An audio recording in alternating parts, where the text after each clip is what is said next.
Okay, for our tajwid, I think we are nearing to the end of our kitab, right? I think the last session we did go through that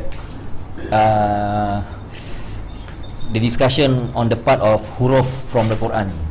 So we have huruf in the Quran that is known as huruf hijaiyah, as per what we have already discussed last week.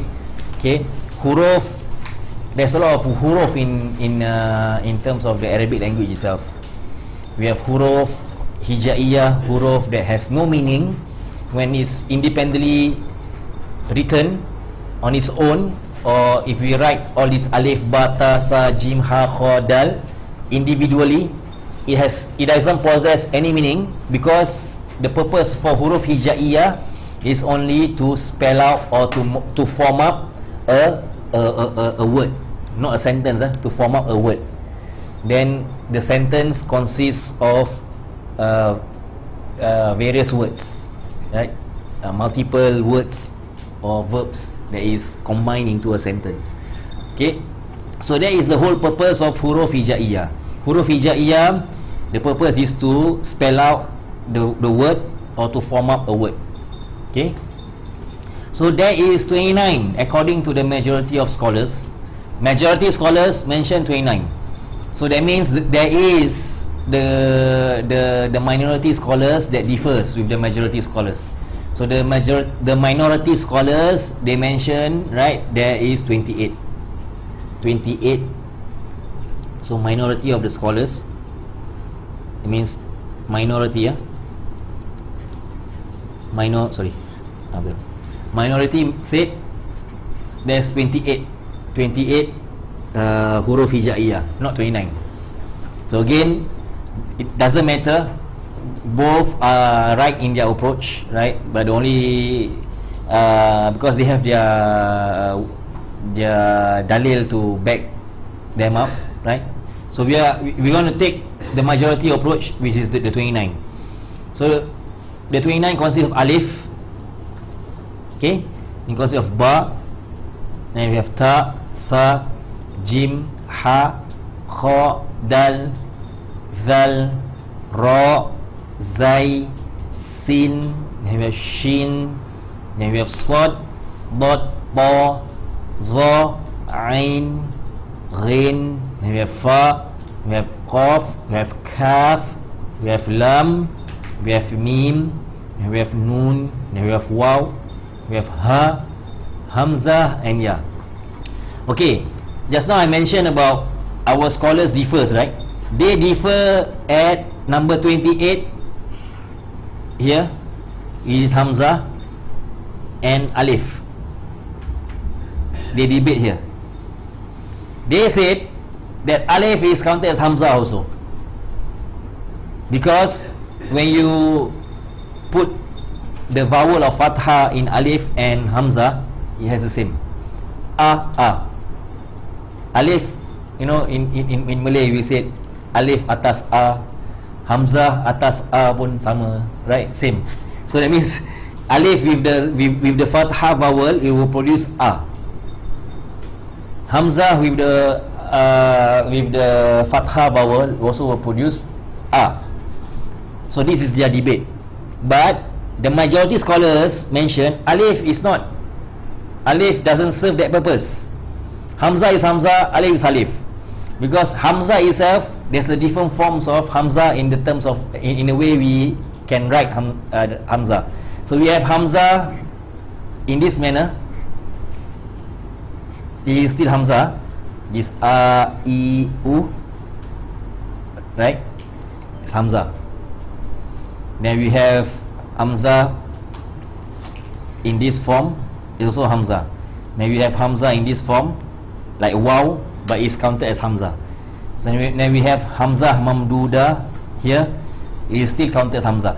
Then we have hamzah badal, right? This is also counted as hamzah. Okay, so there's a lot of ways for us to write hamzah, not for us to choose. Is the appropriate way for us to know how to write this hamzah. And how to know? You have to recite a lot, you have to memorize a lot of words, you have to know how that word is being written, right? And why it's being written in that manner. All this, right? Why it's been written in all this manner goes back to the knowledge of imla. If we learn Arabic, for now you are just learning Arabic. There's another topic that we can cover. Inshallah, we can cover that. Not that vast. That topic is quite if you learn the kitab is very thin, but the knowledge is very technical. So if you see the books of our scholars, they like to write things that is so short, right? They like to construct knowledge in a very short manner but effective. That means short, but there's a lot of technical aspect, especially when you are learning Arabic or Tajweed, because you don't like to elaborate like 2-3 pages. You just want to elaborate. It's like maths. When you explain a formula, right? Like you do maths formula, right? You don't want to elaborate 2-3 hours just to explain how you reach your answer. Sometimes you just want the students, you as a teacher, sometimes you just want your students to understand the process, the steps. Okay, step 1, step 2, step 3, step 4 until to my answer, how I get. Am I right to say that? I think most of you all, in fact some of you all teachers maths, right? So I think you all should know better lah. And so, okay, what I'm trying to say, so all this way of writing Hamzah, there's a knowledge that we can learn. It's called imla. Right? Imla is a form of knowledge on how to write appropriately in Arabic. Why does a Hamzah possess this waw? Why the Hamzah have like a form of ya? And why this Hamzah is like this? Why the Hamzah is at the bottom part, at the above, and so on. So this will go back to imla, right? So inshallah, when we have the chance, we will try to cover that topic also. So okay, so this is the part where our scholars differs. They said Hamzah is alif. The majority scholars, they said no, Hamzah is Hamzah, alif is alif. Because why? They also got a point. When we touch on topic of makharijil huruf. Makharijil huruf is the topic of the emissions of the alphabets. Emissions mean the place where the alphabet is being pronounced. So we have from our lips all the way to our throat, our deepest throat here, right? Here we have the placings for all the respective huruf, exactly specifically where we should actually pronounce the huruf from. So Hamzah and alif possess two different emissions of huruf, where Hamzah is at the khalqi, is at the deepest of the throat, halqi. Whereas for alif is at maudihul jawf. Maudihul jawf is mainly for the huruf of mad. Alif is actually for the huruf of mad and the purpose of to prolong the pronunciation of whatever huruf that comes before it, right? So again, it has a relation to that. That's why scholars differ. So I'm just sharing you why they differ. Yeah, I'm just sharing you why they differ. So you one day you also don't need to be confused. Some say 28, some say 29. Then if they say if anyone comes to you and want to debate with you, say never mind lah. Okay, that doesn't matter. If you want to stick to 28, I want to stick to 29, it's also okay. Okay. Then we go to the writings of huruf hijaiyah. Huruf hijaiyah is divided into 3 parts. Okay, 22 huruf that can connect with a huruf that comes after or before it. This is what we have already mentioned last session. Okay, this 22 huruf ba ta tha jim ha kha sin shin sad dot ta za Ain, Ghin, Fa, Qaf, Kaf, Lam, Mim, Nun, Ha, Ya, all can be connected to any huruf, right? Not say any huruf, to various huruf. Sorry, I correct myself. To various huruf, not all huruf that can be connected. So, to various and appropriate huruf that comes before and after it. We take example like ba. Ba, you have ba, balagha. See, ba, you can connect it with something that comes after it. Same goes to lam. Lam can be connected with something before and after. You see, so lam is part of these 22 huruf. So lam can be connected to ba, which is come before, and lam can be connected to ha, ghin, that it comes after. So this is what it means in terms of the writings of huruf hijaiyah. These 22 huruf can be connected, that comes after or before it. Then we have 6 huruf that can only connect with huruf that come before it only, like alif, dal, zal, ra, zai, waw. Example, like for alif we have aba. Example, aba. Okay, see this ba, we don't mention about this ba, we mention about this alif. This alif can only be connected to this anything that comes before it. Anything that comes after it, it cannot be connected. Example, if this word is ababil, right? Example, ababil, this ba cannot be connected to alif. Understand tak? Because the definition here can only connect with huruf that comes before it. Can only connect with huruf that comes before it. So this alif, anything that before alif can be connected, after it cannot. It can't be connected because these 6 huruf, alif, dal, zal, ra, zai, waw, is in this such. Okay. Then one huruf that unable to connect at all, which is this hamzah. Okay. Okay, just now when we discuss about why I was called differ about hamzah, right? See, hamzah cannot be connected. This one hamzah here, this only one style of hamzah. There's a lot of hamzah out there, right? That's why I show you that this hamzah, right?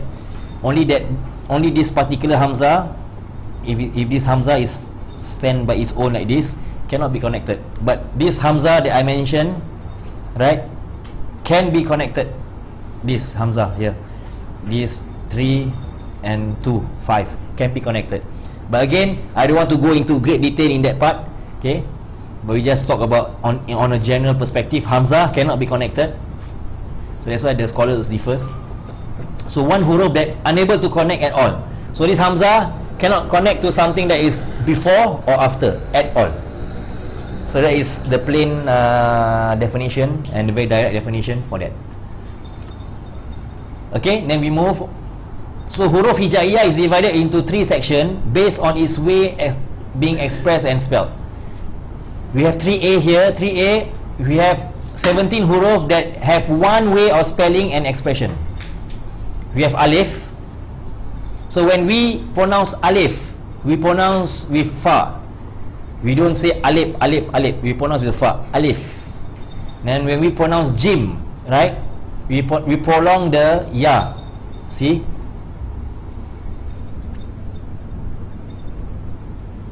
Okay, when we pronounce this jim, we will prolong the ya, at least for 2 harakat. So it becomes like, okay, this is spelling of jim, right? This is just short form. In reality, it is like this, jim. Okay, that's how you should spell. Alright, jim. Or should I put I? I think I should put I. Or you can, yeah, jim.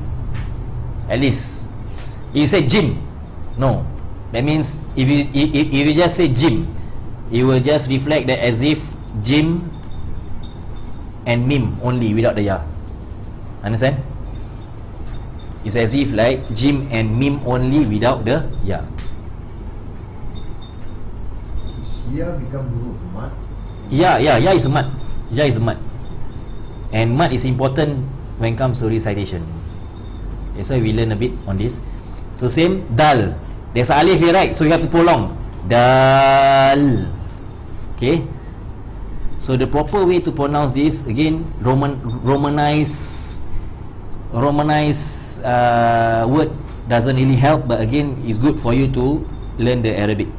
Let's say dal, and you prolong at this alif, right? Dal, right? That means you pronounce as D A. That means again lah, just put D A A. You prolong this at least for 2 harakat. Then you end with the L. That means you end with the lam lah actually. Then you end with the L. Dal. Understand? It's supposed to be this is supposed to be this arrow. Dal. Understand? Then same goes to zal.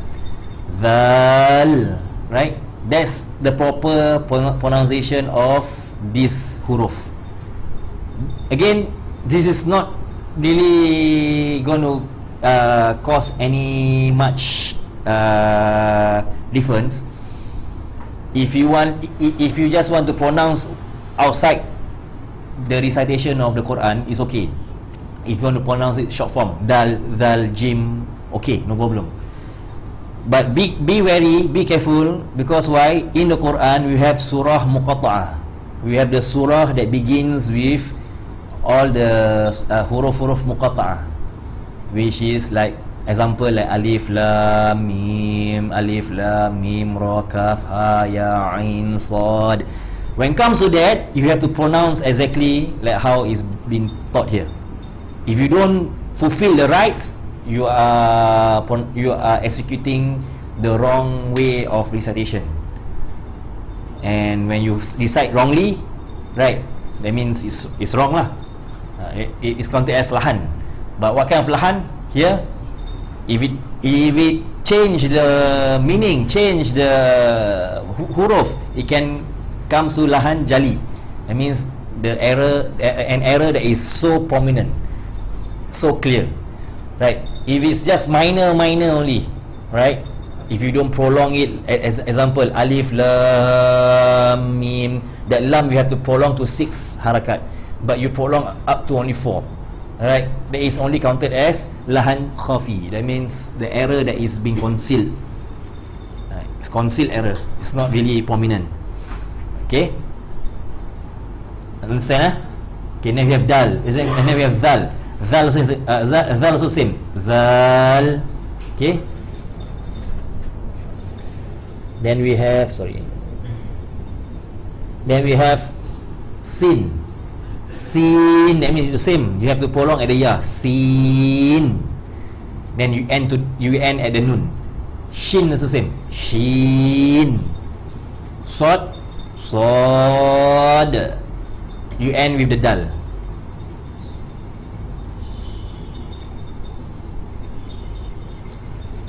Then you end with the dal. Then we have Dod. Okay. Then we have Ain. Ain, the Ain, the huruf Ain here is in the Fathah vowel. So Ain. Okay. Same also like Ghain. Is Ghain. Ghain. Ghain. Right? Then we have Qaf. Qaf. Okay, our grandfathers, when they recite Qaf, Kaf, they like to recite Qaf, Kaf, right? Last time. So this is the kampung style, but try to eliminate that. The proper way of pronunciation is Qaf and Kaf, because the end of it has Fa. You have the huruf Fa at the end of the spelling. Then we have Lam. We have Mim, Nun, Waw. Okay, Waw, you have to prolong at the alif first. Waw. You don't straight away wow. You wow, that means literally the spelling will be is in this such. Wow, without the alif. Okay, be careful. And again, like I said, if it's outside the recitation of Quran, it's okay. If you just want to short form, say, oh, this is wow, okay. But when you recite the Quran on the topic of surah muqatta'ah, at the surah that possess the opening of muqatta'ah, like alif lam mim ra, alif lam mim ha, all this, right? So kaf ha ya ain sad, right? Taha, ha mim, all this is, you have to appropriately apply these rulings. Then last but not least, we have hamzah. Okay, all this is what? 17 huruf that has only one way of spelling and expression. Only one way, not more than that. So again, might be difficult for you to memorize all, but this is just for knowledge, okay? And one way for you to understand. If there's anything that you think you seek understanding, go back to this kitab. Go back. Let me refer back. It's always good to actually have a place to refer. 3B, we have 11 huruf that have two way of spellings and expression. Just now what? 3A, we mentioned only one way of spelling, only one way, not more, and only one way of spelling, one way of expression. For this now, we have two way of spelling and two way of expression. Example here, we have huruf ba. Okay, we have ba and ba. There's a difference, yeah. Okay, one here, this ba is with alif. This ba, when is with alif, the pronunciation, it ends with alif. Ba. See, yeah? But this ba is with alif. That means it go up, prolong at alif, ends to where? Ends at hamzah. So the pronunciation will be different. That means the ending will be different. So this is the first way of pronounce, a second way of spelling as an expression. The second expression will be ba. That means you end at the hamzah, because hamzah is at the deepest throat, whereas alif is mawdihul jawf. It's just a form of prolonging the lafaz, right? So the ba, is with the alif. Alif is the huruf mat here, so you only prolong this ba with this alif. Ba, right? But when you prolong this ba with alif and then you end at hamzah, you have to end at the makhraj of hamzah. The makhraj of hamzah is at the deepest part of the throat, where we will learn makharijil huruf at the book 2, insyaAllah. So the deepest part of the throat will be hamzah. So this is the way. So if there's an equalizer, I think you all know what is equalizer. If there's an equalizer, when you recite this ba, the second part of this ba, it will be like this. Ba. See the equalizer. So I go up, prolong at alif, ends at hamzah. Ba. So I end at where? End at hamzah. Understand? So this 11 huruf has this technique and has this way of expression. Same like ta. We have ta and ta. Then we have tha and tha. Then we have ha and ha. Right? It might be for you. I mean, for you all, maybe beginners, you might not hear the difference. But when you apply the technique, you will know the difference. There is a difference. Okay. Then we have kha and kha. Okay. We have ra and ra. Okay. Then we have ta and ta. Then we have za. Then okay, this is actually opposite. Don't mind. We have za and we have za. Then we have fa and fa. Ha and ha. And last but not least, we have ya and ya. Okay. So 11 huruf that possess two ways of expression and spelling. So you can choose. That's why when you come to writings of the spelling, right, of these various huruf hijaiyah, you have to know. Just now mentioned there's 22, so 17 huruf there is with with one way of expression and one way of spelling. And then we come across here 11 huruf that has possessed two way of expression and two ways of spelling. So when you want to write the huruf, you have to know how to write it, okay, and spell it out. But if you forget, you can refer to this.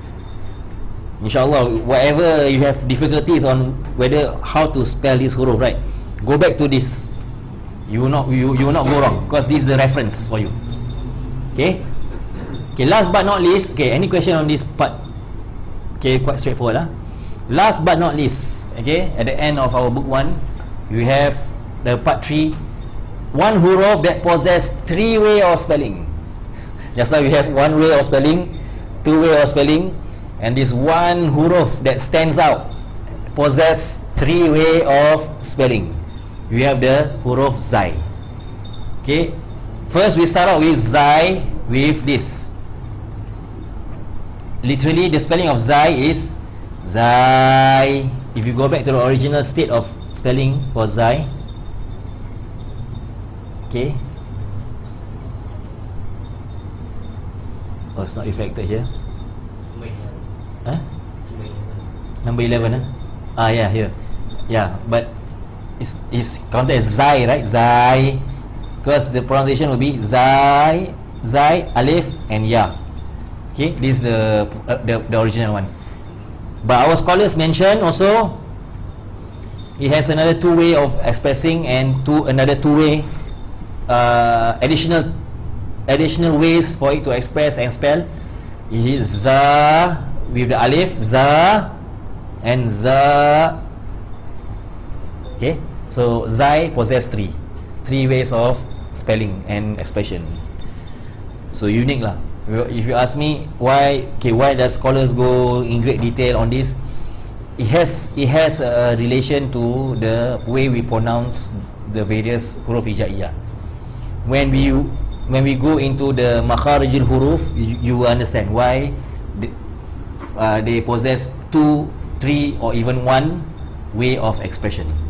Okay, alright. Okay, any question on today's tajweed? InsyaAllah book 2 haven't been finished. I'm still drafting out the book 2 due to my busy schedule, but I will try to complete by this week, insyaAllah. Then next week we can commence with book 2, insyaAllah, for tajweed. Okay, any question?